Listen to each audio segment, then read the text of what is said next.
back to my channel. Today, we'll be talking about My Frilly Secret by Tamuko Kuwata. Now, before we get started, there will be spoilers, so if you don't want to be spoiled on this manga, go ahead and click off now.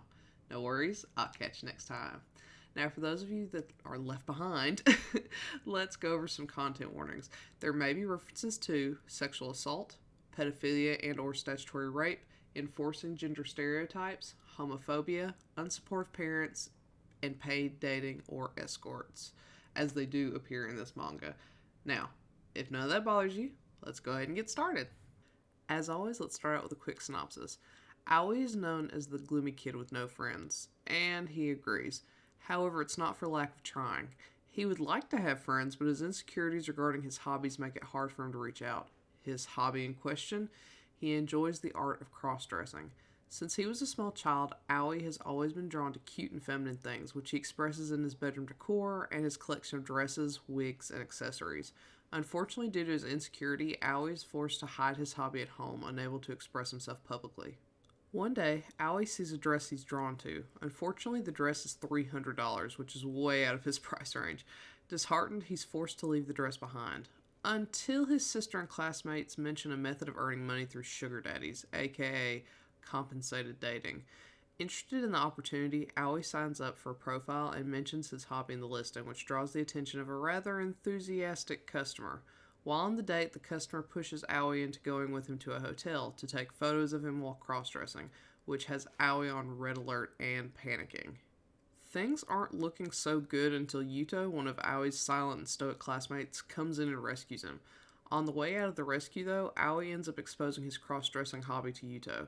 Thankfully, Yuto doesn't seem bothered by it. Instead, he almost seems interested. In exchange for Yuto's heroic rescue, Yuto asks for one thing in return: date him while cross-dressing, so he can become comfortable with women. Grateful for all Yuto has done for him, Yaoi agrees. Over time, though, Yaoi begins to question why Yuto is so affectionate and kind, even though their romance is fake. Meanwhile, the enthusiastic sugar daddy continues to lurk around. Now, as always, let's start out with the artwork. The artwork is amazing. It isn't perfect, but it's just so cute and perfect 98% of the time. I mean, what does the 2% even matter? I love the style more than most I've ever seen. It's pretty and precious beyond words. Yaoi in particular, with his big shiny eyes and messy black hair, looks like an angel. I love this art style so much. I desperately wish I could find more of this creator's work on other legal platforms because it has to be in my top 10 as far as art goes. I'm a sucker for cute and pretty artwork, and I personally think this is worth the price. If artwork is super important to you, then I think this is worth absolutely every penny. The story is equally as cute, thankfully. I love that our male lead is into cross-dressing and that his love interest actually wants to support him. We love that! Now, this isn't the deepest story in the world, as it's fairly short, and it has a surprisingly little amount of sex scenes. That's not to say there aren't any sex scenes, but if you're expecting a non-stop raunch fest, look elsewhere. This series is definitely more reliant on the fluff and on Aoi's self-reflection on who he is, why he does what he does, why he's scared to be who he is, and understanding his feelings towards Yuto. I would almost classify this as more of a coming-of-age story than anything for both Yaoi and Yuto, as they come to understand themselves and accept what they find. It's very cute, light, and an easy read. Now, unfortunately, it isn't all fluff here. There is a subplot where sexual assault does occur. Thankfully, the relationship between Yaoi and Yuto is super fluffy and super consensual, which is unfortunately a rare characteristic of Yaoi and BL these days.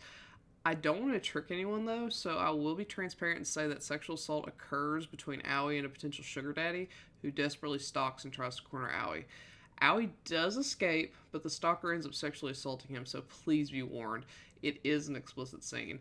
I would have really liked for there to be some closure on that subplot, but Yaoi escapes for the last time, and that's pretty much it. Other than a good smack to the face, the stalker escapes scot-free.